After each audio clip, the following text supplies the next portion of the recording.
जौनपुर नाम के गांव में सुमन अपनी बेटी पिंकी और अपनी सास विमला के साथ रहती थी।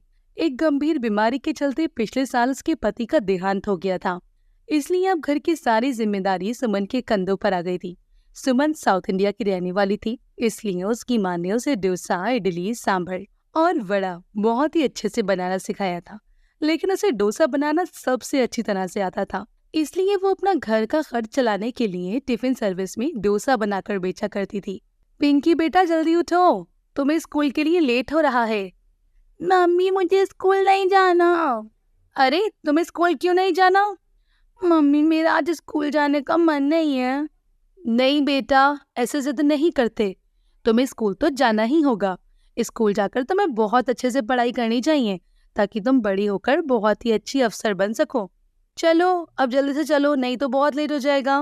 पर मम्मी। पर वर कुछ नहीं, चलो अब जल्दी से तैयार हो जाओ। अरे हाँ बेटा, तुम जल्दी करो, अपनी मम्मी को इस तरह परेशान मत करो। तुम्हें पता है ना तुम्हारी मम्मी को कितना सारा काम करना पड़ता है। अरे चलो बच्चे बच्चे की तरह स्कूल जाओ। ठीक है दादी माँ। उसके बाद सुमन पिंकी को स्कूल के लिए तैयार कर देती है और उसे स्कूल में भेज देती है। पिंकी के स्कूल में जाने के बाद सुमन अपना दिन का काम शुरू करती है। वो टिफिन के लिए बहुत सारे डोसे बनाती है। उसमें सुमन की सास विमला भी उसकी मदद करती है। मम्मी जी, आप अपना ध्यान रखना, आप खाना और अपनी दवाई समय पर खा लेना। मैं सबको टिफिन देने जा रही हूँ, ठीक है? अरे हाँ बेटा, तू चिंता मत कर, मैं अपना ध्यान रखूंगी। तुम भी अपना ध्यान रखना और जल्दी घर वापस आ जाना। ठीक है मम्मी जी, अब मैं चलती हूँ। इतना कहकर सुमन सारे टिफिन लेकर उन्हें देने चली जाती है। उसके बाद विमला खाना खाकर अपनी दवाई लेकर आराम से सो जाती है। फिर थोड़ी देर बाद सुमन और पिंकी भी घर वापस आ जाते हैं। मम्मी मुझे बहुत जोरों की भूख लगी है। ठीक है बेटा, मैं अभी तुम्हारे लिए खाना बनाती हूँ। मम्मी आज मुझे ना आपके हाथ का डोसा खाना है। अच्छा ठीक है, मैं भी तुम्हारे लिए डोसा बना देती हूँ। उसके बाद सुमन सभी के लिए डोसा बनाती है। वाह मम्मी, आपके हाथ का डोसा तो बहुत ही अच्छा है। आप तो सच में बहुत ही स्वादिष्ट डोसा बनाती हो। अरे हाँ, तुमने बिल्कुल सही कहा। तुम्हारी मम्मी तो बहुत ही स्वादिष्ट डोसा बनाती हैं, इसलिए तो सब तुम्हारी मम्मी से टिफिन में डोसा पैक करवाते हैं।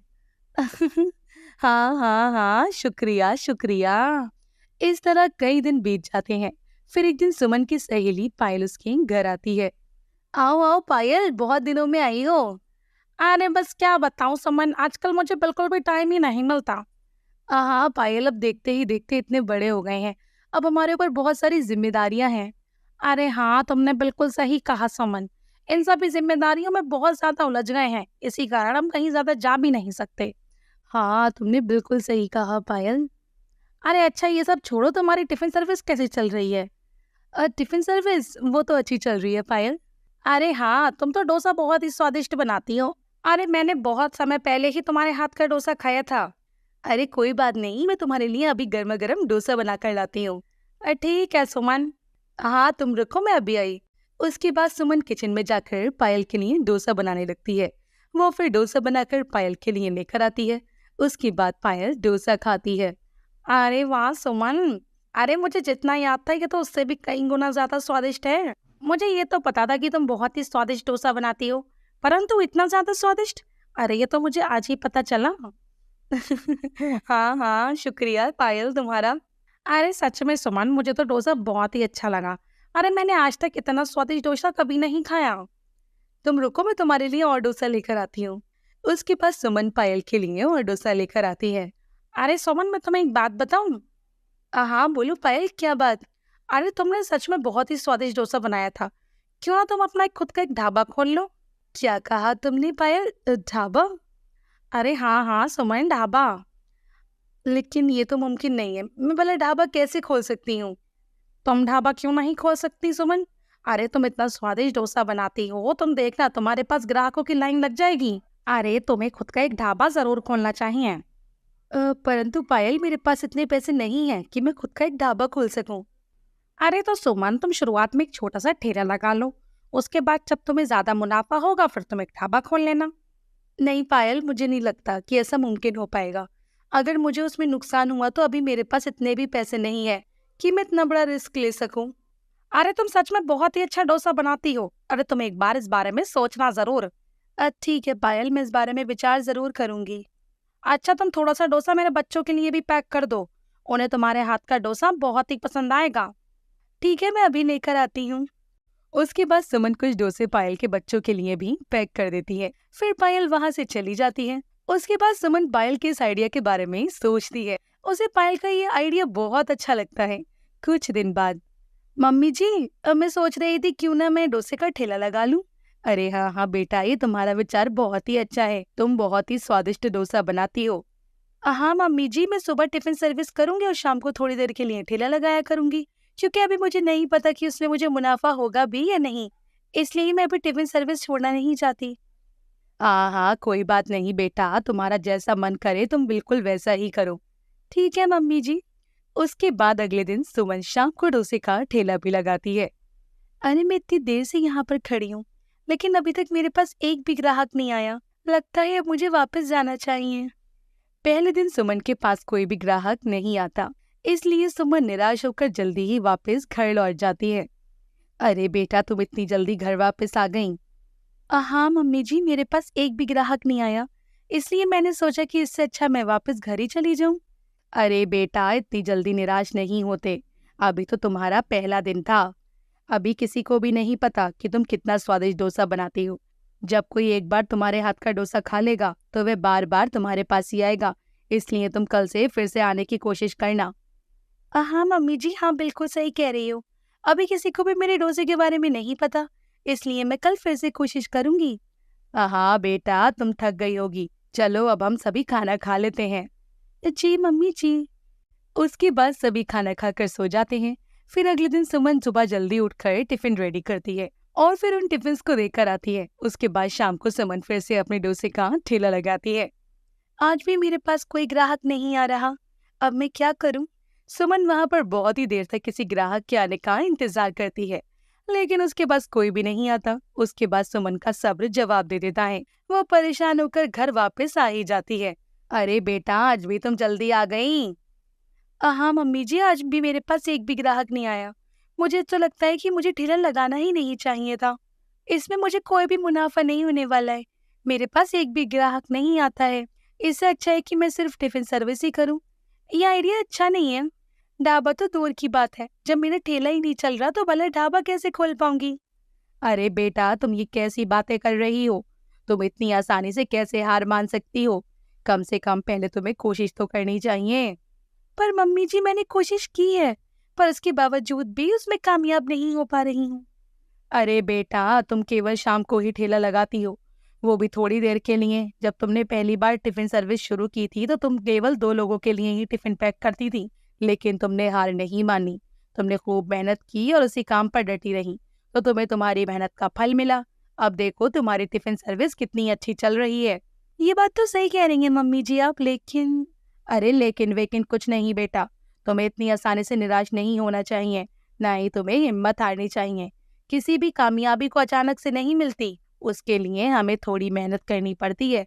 इसलिए तुम कल से ज्यादा देर वहां पर रुकना और धीरे धीरे करके तुम्हारे पास ग्राहक जरूर आएंगे। ठीक है मम्मी जी, मैं हार नहीं मानूंगी। मैं कल से और भी ज्यादा मेहनत करूंगी। अरे शाबाश बेटा। उसके बाद सुमन अगले दिन से फिर से अपने डोसे का ठेला लगाती है, लेकिन इस बार सुमन हार नहीं मानती।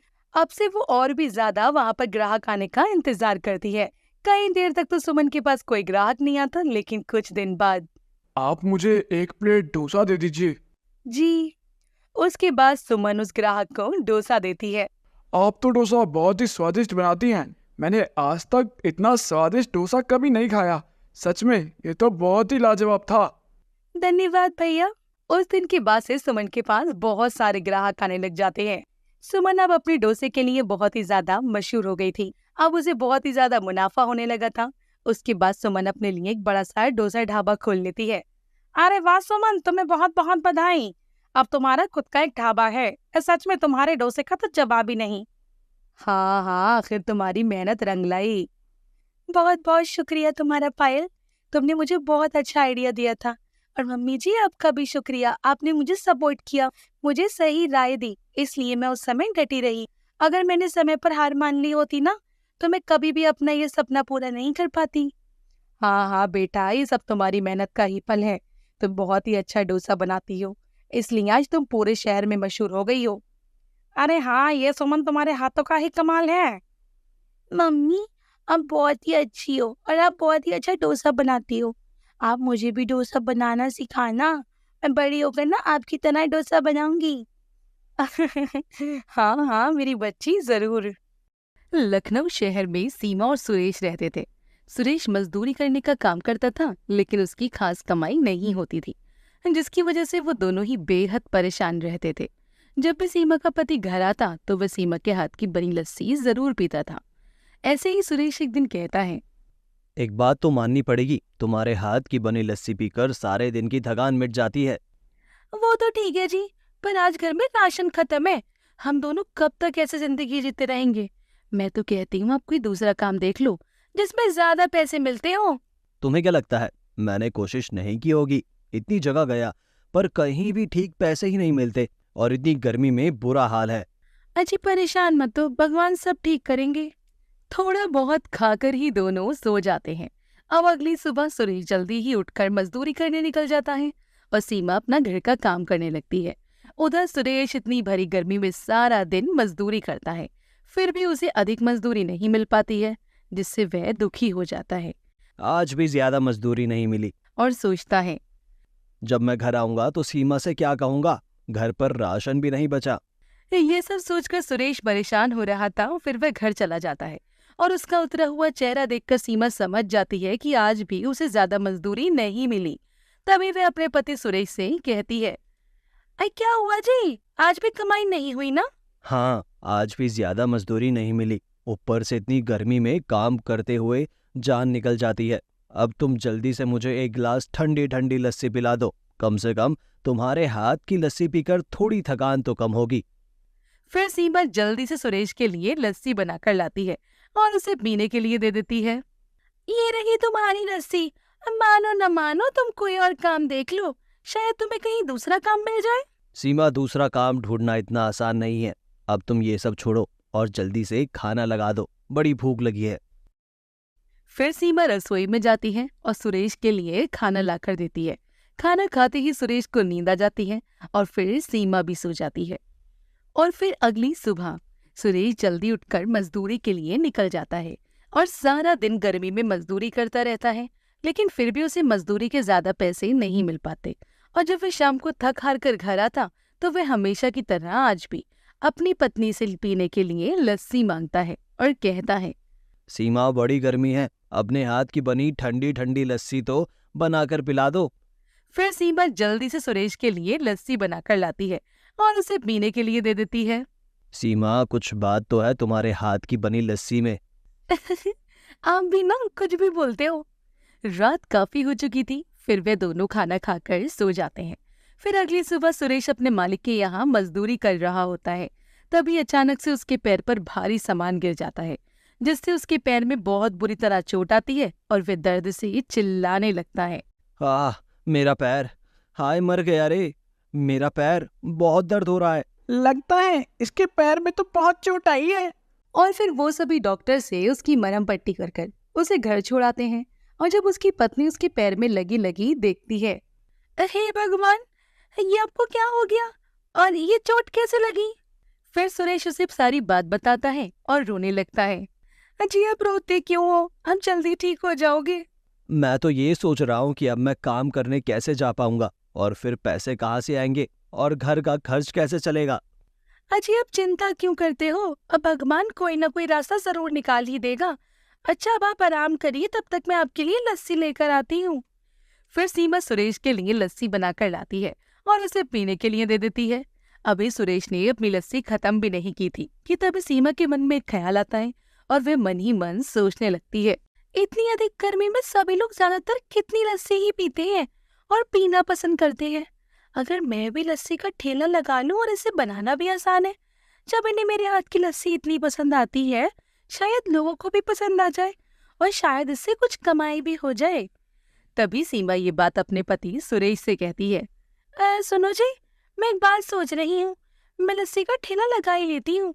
इतनी गर्मी में सभी लोग लस्सी पीना पसंद करते हैं, शायद इससे कुछ कमाई ही हो जाए, फिर घर भी तो चलाना है, तब तक आप भी ठीक हो जाएंगे। देखो, मना मत करना।